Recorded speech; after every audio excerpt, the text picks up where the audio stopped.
How many fantasy sports leagues are you currently in? For what sport?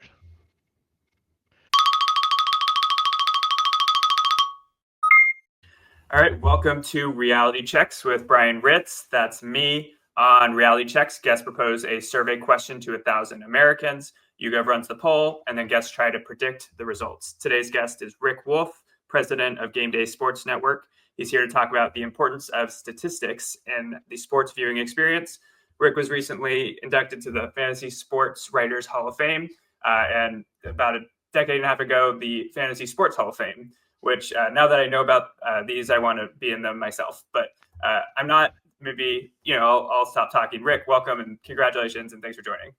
All right, thanks for having me, Brian. I certainly appreciate it. And of course, fantasy sports is my life. So basically been doing it my entire life since I first started programming for IBM. So it's Cool. it's fun, exciting, and it makes the games more fun to watch. Yeah, how'd you get involved with it from a professional capacity? And I guess I'm sure that's why you picked this as a topic for today's survey. Yeah, yeah. Well, way back a long time before the internet, the IBM had a company called Prodigy, was the first online service, basically allowing people to get news, whether in sports locally, and then do home shopping and buying stocks, and then of course games. So I volunteered to write some games. So I wrote those games that were like, simulation games. You turn left, you walk into cave, you see sword, pick up sword, troll comes out of the back, those kind of video text games. You would actually type the commands in, and then our programming would go figure out what the next thing that was going to be given to you. So when they decided they were going to do a baseball simulation game, I immediately volunteered because I was a huge baseball fan, and I was lucky enough to be on the team that wrote the first fantasy baseball game online in 1989, called Baseball Manager for IBM's Prodigy. Exciting. And today in 2025, trolls come from the front, the left, the right. They're all over.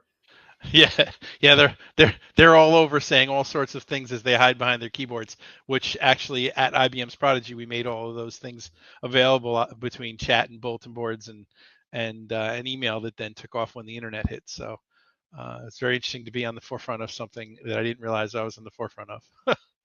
Well, yeah, that's unexpected. I wouldn't say consequences. It's part of the fun almost. But anyway, we'll dig into the findings of the survey. So you and us we worked together on the survey topic. We worked on the wording.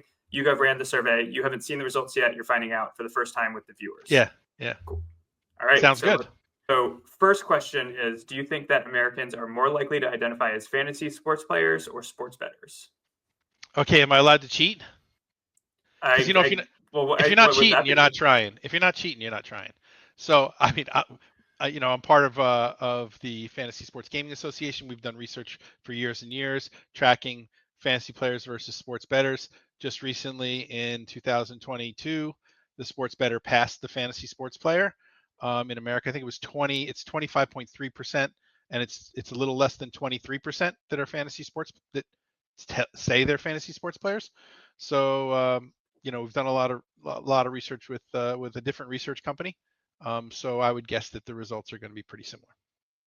Okay, that is the guess. I would say that based off of the way we worded the question, it was very much like a mark all that apply, and there were about 8 other options. So maybe because the methodology was a little different, but we had a smaller amount of people. So that doesn't mean that they don't play fantasy. It just means that as a fan, that I think some of the options were team fan, sports fan, player fan, casual fan, fantasy sports players. So maybe people don't identify as fantasy players, but that was what the 1,000 Americans came back and said. Oh, excellent! I like that number. I'm more excited about that because obviously I'm all about fantasy sports. So those are great numbers. And if you add them up, you probably get to a pretty good number there too, right? So I think so. So why do you think that our results were less than what you have run separately? I mean, I think it's possible that people don't want to be thought of as a sports bettor. And so the way questions that we have posed were like, have you made a sports bet in the last 12 months? Right. And that's a different question because they wouldn't categorize themselves as a sports bettor. Right. But maybe more people have made a sports bet than have owned a fantasy, have played a fantasy team. Yeah, like So I want to be I would identify as the host of Reality Checks, but I don't want to be called a podcaster. There you go. There you go. Exactly. Exactly. And sometimes I act tough in business, but I don't want to be called a jerk or an a-hole or anything like that. So we're good. I hope nobody does, but I guess there are people out there who do. How many fantasy sports leagues are you currently in? For what sport? I'm in 11 baseball leagues and usually about the same number of football leagues. I don't play in basketball or hockey leagues. I play the Premier League's fantasy. I love that one. I really love the soccer. I've played everything from bass fishing to wakeboarding to every single Olympic sport. Actually, when I was with NBC, we invented an Olympic game for Coca-Cola so that you could have fantasy players every night that you hoped would medal. And it just makes every viewing experience of sports better. So. What is America's second favorite sport? America's? Yeah, so or globally? Yeah, 1,000 Americans, and the way we, Okay. I can get into it, but it's like we did a ranking question. We said if all these were on TV at the same time, what would you watch first? And then we kind of averaged based off of how people ranked. So okay, all right. I would say that it's NFL 1 and NBA 2. Nailed that one. Baseball was very close. I wouldn't have thought baseball. I would have thought golf because golf is moving quickly.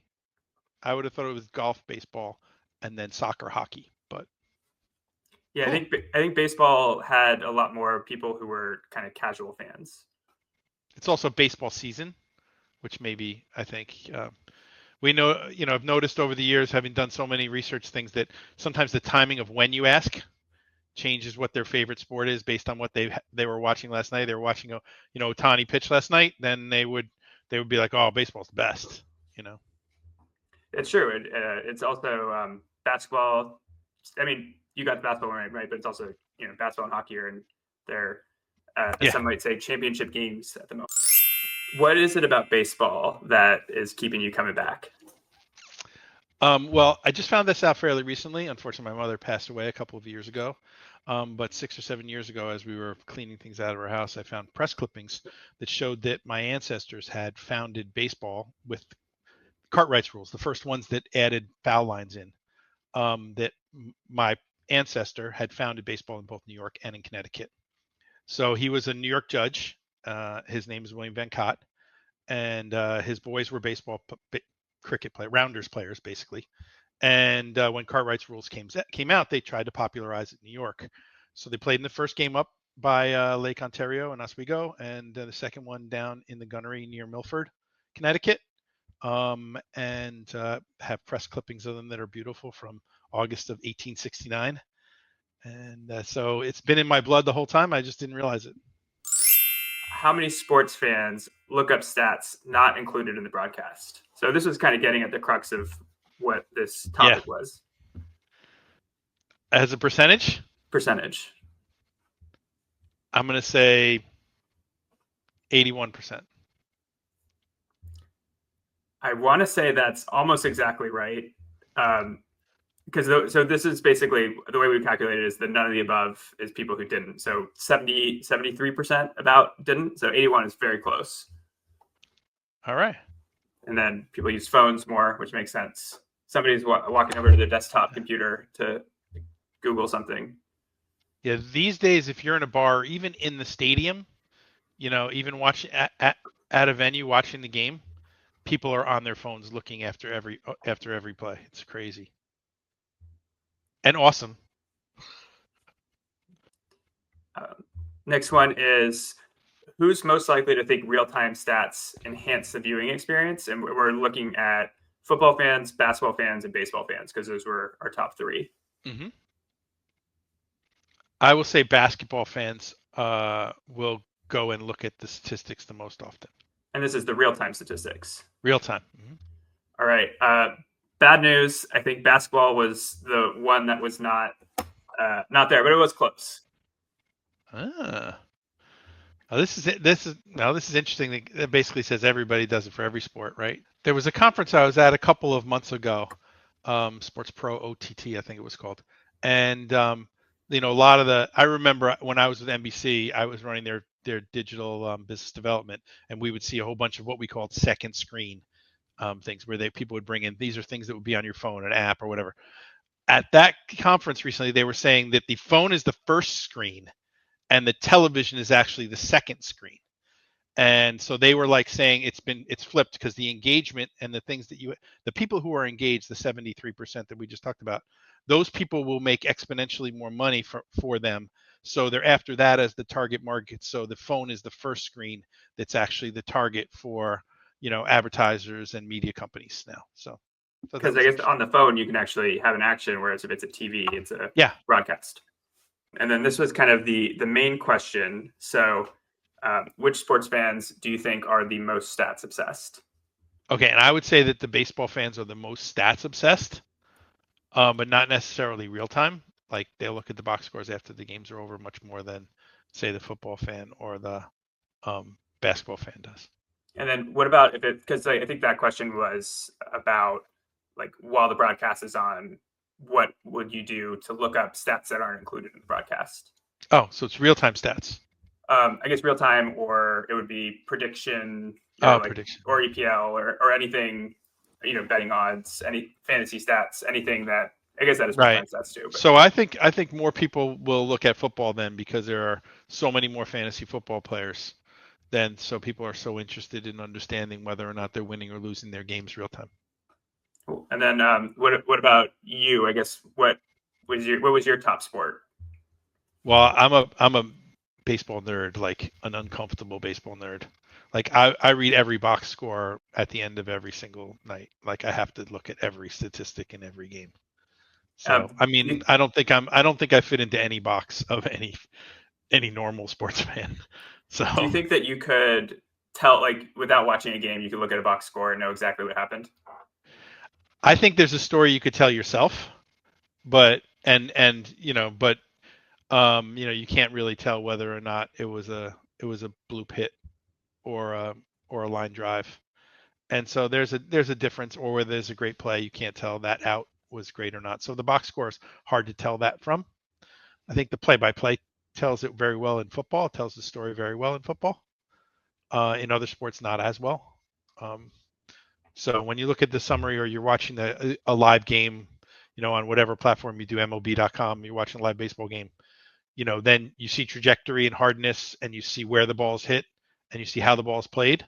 But when you're watching the broadcast, you can actually see the athletes make the plays, and so much more dramatically different in baseball than most other sports, and in basketball.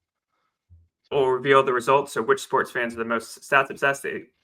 The answer given was football, and it was basketball, but everyone's pretty into it, and football is right up there with soccer, like you mentioned earlier. Yeah. Soccer fans globally are some of the most intense fans, because it is such an intricate game, and as a team sport, even more intricate. And then understanding whether or not the players are contributing the way they are. We now have radar devices in the shoulders of the uniforms, so we can see how much they run and how far they run and how hard they're hit, and try to judge how well the athletes are playing in an individual game. And I think the technology's come really far on soccer, where we had a lot of those things in the other sports. Cool. Well, that is our show today. Thank you for joining. Viewers can find the full survey results from the interview at yougov.com/realitychecks. And Rick, where can people find you? Well, you can find us at GameDaySN.com. And I can also be found on Twitter and other platforms at RickWolf1. RickWolf1. Well, subscribe, give us 5 stars, share the survey results, or the YouGov team will look at the stats and say, no more reality checks, which will be a reality check for me. So, thanks. Hope that doesn't happen, Brian. Yeah, it happens to everyone. Thank you for joining us for Reality Checks today. Everything you saw in this episode was based on a survey of 1,000 Americans on YouGov's Consumer Research Panel. If you want to survey those same Americans, guess what? You can. Just head over to yougov.com/realitychecks. You can run your own survey. You can dig into the results from today's episode. There's a lot more that we didn't get to cover. Head over to yougov.com/realitychecks and you can find out more. Thanks for watching. Thanks for watching.